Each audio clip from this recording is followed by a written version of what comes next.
아멘. 오늘 말씀은 베드로후서 1장 5절에서 7절 말씀을 영적 성장이란 제목으로 함께 은혜를 같이 나누도록 하겠습니다. 영적 성장. 제가 신앙생활 하면서 더더욱 굉장히 많이 느끼는 게 뭐냐면, 이제 우리가 예수님 곁으로 가면은 영원이란 시간 속에서 영원히 주님과 함께 살 거예요. 근데 그렇게 주님과 함께 사는데 사도 바울은 삼층천을 갔다고 했지만 그게 이렇게 층이 있나 봐요. 그러니까 믿음이 굉장히 좋은 사람. 그래서 제자들은 예수님 옆에 나는 우편에 앉겠습니다, 나는 좌편에 앉겠습니다 하면서 그걸 가지고 막 싸웠는데 그런 걸 보면 천국에 가면은 주님과 가까이에 있는 그 자리가 있는 것 같아요. 24 장로들이라 그러죠. 가장 하나님 보좌에 가까이서 하나님을 찬양하며 섬기면서 그 예배를 드리는 24 장로의 자리가 있고, 또 그거보다 조금 거리를 둬서 그 다음에 또 자리가 있고, 또 그냥 믿음의 순서대로 하나님과의 친밀한 교제의 순서대로 이렇게 자리가 딱 놓여 있는 것 같아요. 그래서 정말 그것이 어떻게, 그 자리가 어떻게 결정이 나냐 하면은요, 이 땅에서 우리 예수님과 얼마만큼 친밀하게, 얼마만큼 가까이 지내면서 그 말씀에 순종하면서 따랐느냐. 그러니까는 선교한 사람들 더 가까이 가겠죠. 그리고 무슨 선교나 진짜 이렇게 헌신한 사람, 자기 인생을 다 바쳐서 순교적인 삶을 살고 헌신한 사람들 더 가까이 가겠죠. 그리고 일상을 살면서도 정말 친밀하게 주님과 살아가는 사람들이 더 가까이 갈 것입니다. 그래서 그런 생각을 많이 해요. 이 땅에서 내가 비록 인간의 연수가 성경으로 말하면 70이요 강건하면 80이라고 그랬는데, 한 평균 80년 산다고 할 때 80년이라는 시간이 영혼을 결정한다. 내가 주님과 얼마나 더 가까이 갈 수 있는지를 요 80년이란 나에게 주어진 시간이, 그리고 그 삶이 결정한다. 그래서 너무너무 지금 내가 이 땅을 밟고 살아가는 삶이 얼마나 중요한지, 너무너무 하루하루가 소중한 거예요. 그래서 저와 여러분은요, 신앙생활 하면서 날마다 누구를 만나든지 어디를 가든지 무엇을 하든지 항상 신앙생활의 출발은 어디냐? 예수님, 그분의 그리스도의 영을 날마다 의식하는 겁니다. 항상 의식하는 거예요. 그 말씀이 기억나지 않아도, 그리고 그분을 육신의 눈으로 보이지 않아도 항상 이 공간에, 내가 있는 이 공간에 항상 주님이 함께 하신다. 그 의식부터 신앙생활이 시작되는 거니까 그 의식을, 그 인식을 놓치지 않는 우리가 되기를 원합니다. 자, 모태신앙이든지 아니면 신앙생활을 10년을 했든 20년을 했든 30년을 했든지 간에 예수 그리스도를 알아가는 게 신앙인데, 알아가면 알아갈수록요, 반드시 우리에게 있어야 될 게 있습니다. 그게 뭐냐면은 영적인 성장이에요. 그리스도를 알면 알수록 당연히 우리에게 변화가 있어야 하는데, 그 변화는 영적인 성장이에요. 영적인 성장. 성품의 변화. 성품의 성장. 성숙입니다. 만약에 신앙생활을 하는데, 예수를 믿는데, 열심히 교회를 다니는데 영적인 성장이 멈췄다. 오히려 퇴보한다. 그런 사람 많죠. 교회를 열심히 다니는데 도끼가 가득 있어가지고 오히려 안 다니는 사람보다 더 성품이 못하고, 그리고 더 독해. 그런 집사, 그런 목사, 장로, 권사들이 있어요. 우리는 그렇게 되지 않기를 원합니다. 반드시 성장이 있어야 돼요. 그래서 오늘 베드로후서 1장 전체를 요약하면은 어떤 거냐면, 베드로가 그래요. 베드로후서를 쓰면서 신앙인들에게, 너희들은 그리스도를 알아가는 게 신앙인데, 그리스도를 알아가면 알아갈수록 반드시 영적인 성장이 있어야 된다. 그 말을 하면서 뭐라고 얘기하면 너희들은 신의 성품에 참여하라. 그런 이야기를 해요. 그러면서 신자들은 신의 성품에 누구든지 참여해야 되는데 그 신의 성품이 어떤 것이냐라고 하면서 쭉 신의 성품에 대해서 나열을 해요. 그 신의 성품에 대해서 나열을 하면서 그 첫 번째 그 신의 성품이 무엇냐? 예수님의 성품이 무엇냐? 그 첫 번째가 5절에 나오는데 한번 다 같이 읽어보겠습니다. 시작. 그러므로 너희가 더욱 힘써 너희 믿음의 덕의 지식을 이렇게 말하고 있어요. 자, 예수를 믿으면 그 예수님의 성품, 신의 성품 중에 하나, 덕목이라는 게 있는데 그 첫 번째 덕목이 너희가 더욱 힘써 너희 믿음의 덕을 할 때 이 믿음이라는 건 믿음. 우리가 귀가 따갑도록 예수님을 믿으십시오 라고 굉장히 많이 듣습니다. 그리고 믿음에 대해서 이렇게 묵상을 하면 굉장히 또 어려운 부분, 말로 표현하기 어려운 부분이 믿음이에요. 왜 믿음이 어렵냐면 보이지 않는 하나님을 믿어야 하기 때문에. 그래서 믿음이 안 보여요. 그래서 우리는 어렴풋이 믿음이 무엇인지를 이렇게 조금씩 알아차리는데 그게 뭐냐? 내 안의 성품 중에 예수를 믿는데 예수를 알아가면서 예수를 믿는데 내 안에 말투가 어떻게 나오는지, 내 안에 행동이 어떻게 나오는지 그거 가지고서 내가 이렇게 언어를 표현하고 이렇게 행동하는 걸 보면은 내가 그래도 예수를 믿는 믿음이 있구나. 내가 이렇게 말하고 이렇게 행동하는 거 보니까 난 아직도 믿음이 멀었나 보다. 그래서 스스로를 좀 알아요. 그리고 다른 사람들도 그렇게 행동하고 그렇게 살아가고 그렇게 말투를 쓰는 걸 보면서 믿음이 있다 없다라는 걸 조금씩 그 성품을 보면서 알아요. 어렴풋이나마. 근데 정확히는 믿음이 보이지 않는 예수님을 믿기 때문에 예수 믿어? 그러면 입으로는 믿는다 그러지만 살아가는 과정 속에 내 안에 믿음이 무너지는 것을 보면요, 과연 믿음이 있는 건지 믿음이 없는 건지 헷갈릴 때가 많아요. 저도 그래요. 그런데 오늘 그리스도인들의 그 신앙의 밑바탕에 깔려 있는 게 무엇냐? 오늘 믿음이라고 이야기했습니다. 믿음. 그러면서 베드로가 얘기하기를 너희가 더욱 힘써 믿어라. 이렇게 더욱 힘써 믿어. 근데 보통 믿음은요, 하나님이 우리에게 주시는 선물이라고 알고 있어요. 하나님이 우리 안에서 그 선물인 믿음을 진짜 예수 그리스도가 믿어지게 해야 믿는 거예요. 믿어지게 해요.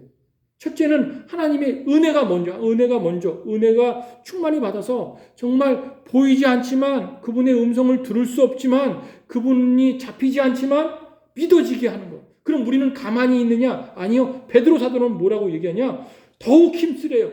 우리도 가만히 있는 게 아니라 비록 믿음은 하나님의 선물이지만 에베소서 2장 8절 9절에 믿음은 선물이지만 구원은 선물이지만 너희들 그렇다고 선물로 하나님 선물 주기를 그냥 바라보고 가만히 있는 것이 아니라 너희들도 더욱 힘쓰라. 즉 믿음을 구하라. 찾으라. 두드리라. 그 말씀을 하고 있는 거예요. 그래서 저와 여러분은 그리스도인들의 덕목, 첫 번째 덕목 믿음에 대해서 애써서 열심히 하나님 보이지 않는 하나님 내가 늘 말씀을 보는데 이 말씀을 보면서도 뭔가 단절되어 있고 뭔가 멀어져 있고 자꾸 믿겨지지 않는 그런 마음, 하나님 이런 마음에서 하나님 정말 믿어지게 내 힘으로는 할 수 없지만 하나님 믿음의 선물이 나에게 믿음의 선물을 주셔서 더 절실하게 믿어지게 간절하게 믿어지게 주시옵소서. 이렇게 기도하면서 믿음을 구하시기를 바랍니다. 이게 되게 중요한 부분이. 왜냐? 이 믿음이 강해지고 믿어지잖아요. 믿어지면은 따라오는 것이 있어요. 진짜 고구마 줄거리처럼 추추추 따라오는 것이 있어요. 그 중에 하나가 열정이에요. 열정. 열정이 회복됩니다. 주님이 믿어질수록 지칠 줄 모르는 열정이 회복됩니다. 제 말 아니에요.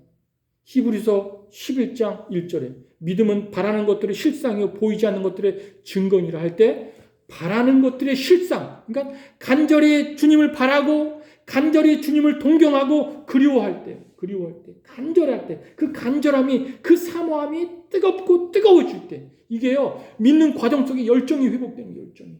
그래서 지치지 않아요. 히브리서 11장 보면 믿음장인데 그 믿음장에 믿음의 선배들이 쫙 나열돼요. 믿음으로 에녹은 믿음으로 노아는 믿음으로 아브라함은 믿음으로 이삭과 야곱은 믿음으로 쭉쭉쭉쭉 나오는데 그 믿음의 삶을 살았던 그 사람들의 삶을 자세히 살펴보면 뜨거움이, 열정이, 주님을 향한 간절함이 막 불타오르듯이 타올랐다는 것을 알 수 있습니다. 보세요. 노아가 120년 동안 방주를 짓는데 그 열정이 아니고서는요, 그 방주를 사람들이 손가락질하면서 욕하고 바보 같다고 하면서 하는데도 그 열정으로 짓는 거, 열정으로 지치지 않는, 멈출 수 없는 열정. 계속 하나님이 음성을 들려주시고 하나님이 약속을 들려주시니까 그 열정으로 하는 거예요. 지치지 않아요. 독수리 날개치듯 피곤치 않아요. 곤비치 않아요. 아주 뜨겁게. 아브라함도 그렇게 살았죠. 야곱도 그렇게 살았죠.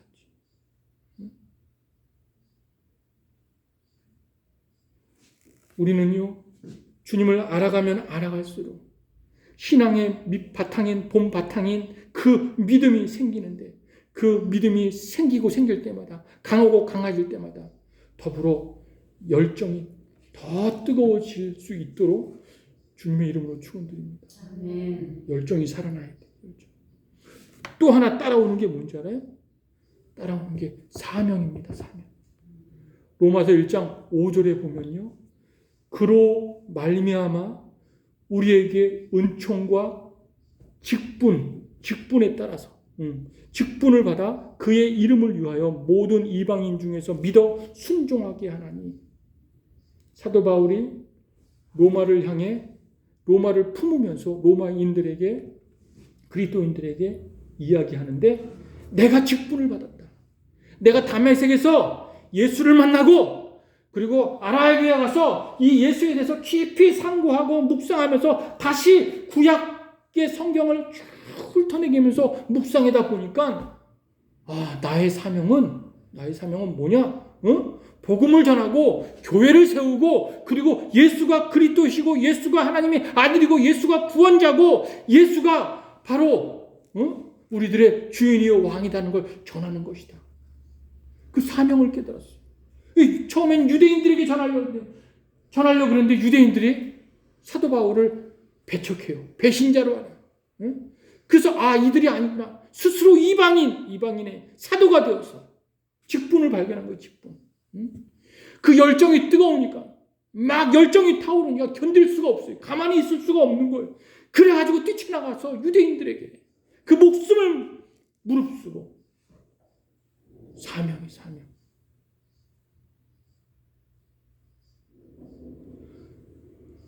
사명을 가진 자는 하나님이요 바로 안 데려가십니다. 사명 끝날 때까지. 골고래도요 저 목사에게, 저 집사에게, 저 장로에게 사명이 있기 때문에 계속 남겨두면서 그 사명을 끝까지 감당하게 하십니다. 저 또한 사명이 있기 때문에 다른 거 못해요. 제가 하나님 이 길로 이렇게 부르셨는데 뭘 하겠어요? 다시 직장 생활하면서 살겠어요? 자신이 없더라고요. 옛날에 그 어두웠고 칙칙했고 두려웠던, 불안에 떨었던, 나의 너무나 지극히 연약한 세상 사람들에게 밟혔던, 짓밟히면서 살았던 그 삶을 다시, 지옥 같은 삶을 다시 살라고요? 저 못해. 죽이 되든 밥이 되든 하나님이 인도해 주신 대로 이 목회의 길을 걸어가는 삶이 여기서 가장 행복을 느끼고 여기서 가장 삶의 의미와 내용을 경험하고 살아가는 여러분 똑같습니다. 여러분도 여러분 자리에서 지금 사명을 감당하는 거예요. 사명. 응? 뭐 내가 꼭 뭐 이렇게 꼭 무슨 사역자로서 아니요 사역자만 사명자가 아니라 내가 기도하는 것도 전도하는 것도 그 다음에 또 내가 이 삶을 그리스도인으로 살아내는 것도 다 사명이에요. 사명. 응? 뭐 설거지하고 청소하고 이거 다 사명이에요. 사명. 내 사명이다 하고서 주님과 함께 그 사명을 감당해 나간다. 제가 이 기독교에 대해서 눈을 조금 이렇게 뜰 때 선교단체를 만나가지고 몽골에 처음으로 비행기 타고 딱 갔는데 몽골에 1990년도인가 1990년도에 선교단체에 여자 선교사님이 거기 몽골에 처음으로 이렇게 들어갔죠. 그 전에 더 일찍 들어온 사람도 있어요. 그때는 몽골 울란바토르도 발전이 안 돼가지고요. 가로등에 길에 가로등이 없었어요. 한 8시 해 떨어지면 그냥 캄캄했어요. 시력까지 캄캄했어요. 근데 거기에 교회 세워놓고 여자 홀로 그 교회 일회교회 세워놓고 거기서 사역을 다 감당하는 거예요. 근데 얼마나 놀랐는지 그리고 얼마나 그 대단한지 몽골의 그 등치 큰 남자들 그리고 밤에는 막 칼 차고 다녀요. 호신용으로 칼 차고 다니는데 그거 가지고 막 그냥 싸움 일어나고 막 이렇게 무서운 그런 나라에 한 사명 감당하겠다고 뛰어들어가지고 교회 세우고 복음을 전하는 그리고 또 그분의 간증을 다 듣는 거 볼 때 어떻게 저렇게 할 수 있지? 그것도 연약한 여성분이 감당해내더라고요. 하나님이 함께 하시니까.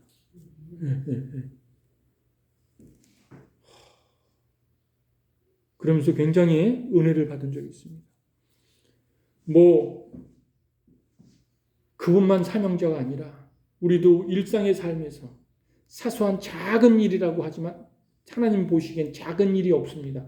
또 큰 일도 없습니다. 하나님은 다 귀한 일입니다. 내 삶의 자리에서 열심히 주님과 동행하며 사는 것. 그 사는 것이 사명 감당하는 것이라고 믿으시기 바랍니다. 그래서 열정을 가지고 또 사명을 가지고 그리고 믿음을 가지고 그렇게 살아갈 때 자기도 모르게 성품이 변하는데 특별히 영적인 성장이 이루어집니다. 그 다음에 두 번째 이 덕목은 뭐냐면 덕이라고 이야기를 해주고 있어요. 덕.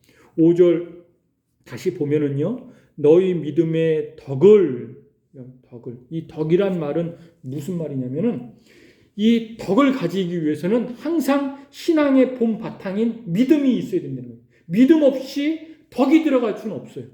그리스도인들에게. 그러니까 이게 연결이 됐어요. 믿음과 덕은 연결이 됐다. 그래서 믿음이 본 바탕인 믿음이 있어야 그 다음에 믿음 위에 덕이라는 것을 쌓을 수가 있다. 그럼 이 덕은 뭘 말하냐? 헬라어로 얘기하면은 이레텐, 그의 원형은 이레테라고 하는데 이거는 무슨 걸 말하냐면 도덕적인 탁월성을 의미해요. 도덕적인 탁월성. 즉 다시 말해서 세상에서 추구하는 도덕적인 탁월함. 어떤 세상에서 추구하는 학문을 많이 배워가지고 뭐 교수가 되고 박사가 되고 아니면 무슨 뭐 선비처럼 그렇게 돼가지고 탁월함. 이게 아니라 이 탁월함은 세상에 어떤 맹자를 배워가지고 맹자처럼 닮아서 하는 탁월함이 아니라 그리스도에게서 나오는 건데 이 그리스도의 어떤 부분이 나왔냐면은 덕은 성령의 열매들을 가리켜요. 갈라디아서 5장 22절에 사랑과 희락과 화평과 온유와 절제와 이런 성령의 열매들. 성령의 열매들을 가리키는데 이게 덕인데 성령의 열매들, 성령을 받고 성령이 우리 안에 쫙 들어오면은 저도 그걸 느끼는데 뭘 느끼냐? 저는 전에는 몰랐어요. 하도 좀 부모님한테 야단도 많이 받고 또 그러다 보니까 세상에 나가서 사회생활이 어렵죠. 사회생활이. 인간관계가 참 어렵더라고요. 눈치도 없고. 그렇게 살다 보니까는 사람을 사랑하는 걸 몰라서 좋아한다? 그러니까 내 주변에 좋아하는 사람이 없어요, 제가. 그러니까 사람에게 별로 관심이 없어요. 오직 나에게만 관심이 있는 거예요. 나에게만. 아니, 사람들 여러 명을 사귀어보면 좋아하는 사람도 있고, 싫어하는 사람도 있고, 그리고 관심이 많은 사람도 있고, 관심이 없는 사람도 있는데, 그래서 친구가 있고 막 이러는데, 저 같은 경우는요, 사회생활이 어렵다 보니까는, 또 내 안에 상처가 있다 보니까는, 내 안에 나를 추스리고, 내 앞길을 막 헤쳐나가기도 바빠. 사람에게 관심을 둘 시간이 없어서, 시간이. 그래서 내 안에, 내 속에, 왜 내 안에 이렇게 불안이 올라오지? 또 어느 때는 왜 내 안에 이렇게 분노가 있지? 또 어느 때는 왜 누군가를 확 시기하고 질투하고 열등감이 또 내 안에 있지? 그거 연구하느라고 도대체 이게 그 뿌리가 어디서부터 이렇게 올라왔는지 그거를 돌아보느라고 사람을 이렇게 관찰하거나 좋아하거나 관심을 갖는 그런 시간적 여유가 없었어요. 근데 제가 선교단체에 들어와 또 말씀을 다시 보면서 믿음이 생기면서 놀라운 거는요. 야, 사람의 그 생명, 사람 속에 있는 예수 닮은 생명이지, 생명. 하나님의 형상을 회복해가는 그 생명에 대한 관심이 생기더라고요. 그러면서 사랑해야지. 사람들이 귀하다. 저 사람은 어떻게 저런 말과 저런 행동을 할 수 있을까? 어떻게 저 사람은 저런 스타일로 저런 삶을 살 수 있을까? 이런 관심들이 막 생기기 시작하는 거예요. 그러니까 관심이 나에게서 타인에게로 점점 그 관심의 초점이 나에게서 타인에게로 이렇게 아직도 많지는 않지만 그쪽으로 관심이 많아지기 시작하는 거예요. 그러면서 이게 사랑이구나. 저도 우리 아내랑 같이 살면서 여보 고마워 사랑해 미안해 이거 얼마나 쑥스러워 이거 진짜 막 닭살 돋는 거예요. 그 말 한마디 하는 게. 저도 우리 집안에서 그걸 들어본 적이 없고 누가 가르쳐준 적이 없고 배운 적도 없기 때문에. 근데 예수 그리스도의 십자가의 은혜를 알면서 성경을 알면서 있잖아요. 여기서 배웠어요. 여기서. 이 사랑해라는 말, 고마워라는 말, 감사하다 이 말이 내 삶에 얼마나 큰 힘과 에너지를 공급해 주는지를 그 에너지로 사람이 생존하고 살아가는구나. 그걸 제가 깨닫고 난 다음에 자꾸 해야 되겠다. 아직도 못하고 있지만 우리는 그걸 배운 적이 없잖아요. 원래 부모님이 가르쳐줘야 되는데. 제가요 아버지한테 인정받기 위해서 공부 열심히 해가지고 최고로 점수 잘 받아가지고 초등학교 때 거기 10등 안에 들어가지고 늘 중간만 하다가 이번에는 내가 칭찬을 한번 받아버리라. 열심히 공부해서 통시표 제일 잘 받아가지고 그래도 수도 몇 개 있고 우도 몇 개 있고 미 없고 이렇게 받아들였어요. 칭찬받으려고. 근데 우리 아버지가 딱 보고 난 다음에 하는 말이 뭔지 알아요? 야, 수정아 잘했다. 잘했어. 나 이거 한 마디 들으려고 그랬거든요. 근데 뭔지 알아요? 앞으로 더 잘해. 이거예요. 앞으로 더 잘하래. 이거 점수 받느라고 얼마나 힘들었는데요. 근데 그거는 아무 생각 없어.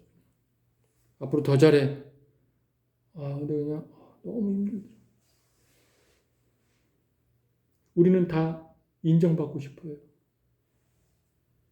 이건 기본 욕구예요. 사랑받고 싶어요. 근데 우리 주님이 나를 사랑한다. 너를 만나기 위해 내가 사람이 됐다. 성육신. 내가 너의 죄를 위해 십자가에 못 박아 죽었다. 난 너를 위해 다 주었다. 난 너만은 잊지 않고 난 너만은 사랑한다. 나는 너를 배신하지 않는다. 너는 나를 떠날 수 있어도 나는 너를 정말 끝까지 영원토록 사랑한다. 이 음성이 확성기처럼 내 안에 들릴 때 얼마나 많이 울고 그 사랑을 받고 그 에너지를 받고 저도 알겠습니다. 제가 잃어버렸던 사랑 주님이 주셨으니까 더 사랑하려고 애쓸게요. 더 섬기려고 애쓸게요.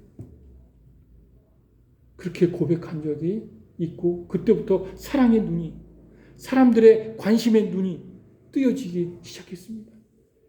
저와 여러분이 믿음의 바탕을 깔고, 신앙의 믿음의 바탕을 깔고, 정말 주님의 그 덕인, 가장 큰 덕인 그 사랑이, 사람에 대한 관심이 더 많아지기를 주님의 이름으로 축원드립니다. 축원드립니다. 그게 두 번째 덕목. 믿음, 그 다음에 사랑. 여러분, 옛날 한국교회, 초대 한국교회 부흥의 발판이 다른 데 있지 않았어요. 교회에 오면 노비가 교회에 오잖아요. 양반도 교회에 오잖아요. 교회는 참 이상하게 평등하게 대해주는 거예요. 평등하게. 존중해주고 사람 대접해주고. 여자들이 옛날에 무슨 사람 대접을 받았어요. 부엌에 그냥 도구로 쓰임받았지. 도구지. 네. 노비들이 무슨 사람 대접을 받았어요. 그냥 집안 양반집에 하나의 물건이지. 양반이 그냥 사람 취급 안 하다 그냥 죽일 수 있어요. 매 두드러 패가지고 잘못했을 때 망성말이 해가지고 막 두드러 패서 죽일 수도 있었어요. 그런데 교회에 오니까 목사들과 그 형제 자매들이 성도님, 자매님 하면서 사람 대접하니까 그 발판으로 교회가요 엄청나게 부흥이 됐어요. 내가 사람 대접받았다. 사람 대접받았다. 나도 인정을 해줬다. 나도 사랑받는 존재다. 그러니 그때 그 유명한 일화가 있었는데, 양반과 노비, 그 양반의 집안의 노비와 장로 추천을 받는 거예요. 근데 양반이 장로가 되지 않고 노비가 장로가 됐네, 그 교회. 근데 양반이 더 겸손해요. 장로님, 잘 부탁드립니다.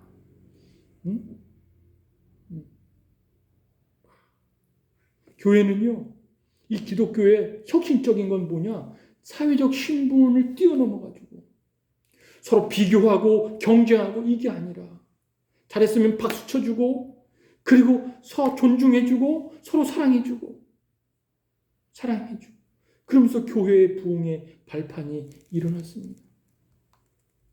그러니까 사람들이, 주변에 만나는 사람들이 저 사람은 참 저렇게 사랑이 많아 하면서 하나의 덕목으로 사랑 다음에 만족도 마찬가지. 예수 믿고 만족이 너무너무 크니까 그 다음에 평안. 참 저 사람 만나면 온 공간을 평안하게 해. 이게 덕목이 덕목. 근데 그게 믿음의 바탕을 깔고 이루어졌다. 자, 그 다음에 또 이야기를 하는 게 뭐냐면 덕의 지식의 절제를 하면서 믿음의 바탕에서 그 다음에 덕을 성령의 열매를 이야기하고 그 열매의 지식을 이야기하고 있습니다. 이 지식은 그리스도를 알아가는 지식을 의미합니다. 우리가 성령 그리스도의 영을 받고 그 영이 끊임없이 일하시고 역사하는 그 역사 중에 가장 활발하게 역사하는 게 뭐냐면 예수님은 누구신가? 예수님이 이 땅에서 무엇을 가르쳐 주는가? 복음은 무엇인가? 생명인데 그 생명은 무엇인가? 계속 그리스도에 대해서 끊임없이 깊이 알아가도록 성령께서 그렇게 역사하십니다. 그래서 진짜 신앙이 깊어지면 깊어질수록 예수님에 대해서 너무나 잘하는 거예요. 그리고 그분과 동행하니까 그분에 대해서 너무너무 잘 아니까 그분을 닮아가려고 너무너무 애쓰는 거예요. 이게 그리스도의 지식의 지식. 그러니까 세상에 썩은 정욕대로 살아가지 않고 거기에 철저히 내가 해야 할 것과 하지 말아야 그 절제가 분명하게 나타나요. 절제가. 그 지식의 절제를 또 절제의 인내를 다 이게 하나하나씩 다 이어가는 거예요. 고구마 줄거리처럼 이어가는 거예요. 그러면서 삶의 틀이 딱 잡히는데 마지막에는 경건한 삶으로 신앙인의 경건한 삶의 틀이 딱 잡혀가지고 경건하게 그렇게 살아가는 것입니다. 저와 여러분이 이렇게 영적인 성장이 꾸준하게 이어져서 정말 나이가 이제 막 70이 되고 80이 되면 교회에 또는 가정에 더 나가서 그 마을에 정말 영적인 어른으로 목사도 찾아가서 장로도 찾아가서 일반 사람도 찾아가서 막 기도도 부탁하고 또 상담도 하고 그러면서 정말 영혼을 살리는 그런 풍성한 영적 성장이 이루어지길 주님의 이름으로 축원드립니다. 가장 안타까운 게 뭐냐면 목사가 돼도 그렇게 열심히 막 40년 신앙생활 해도 나이는 되게 많이 먹었는데 신앙이 아이와 같은 그런 사람들이 많이 있어요. 변하지 않아서, 달라지지 않아서.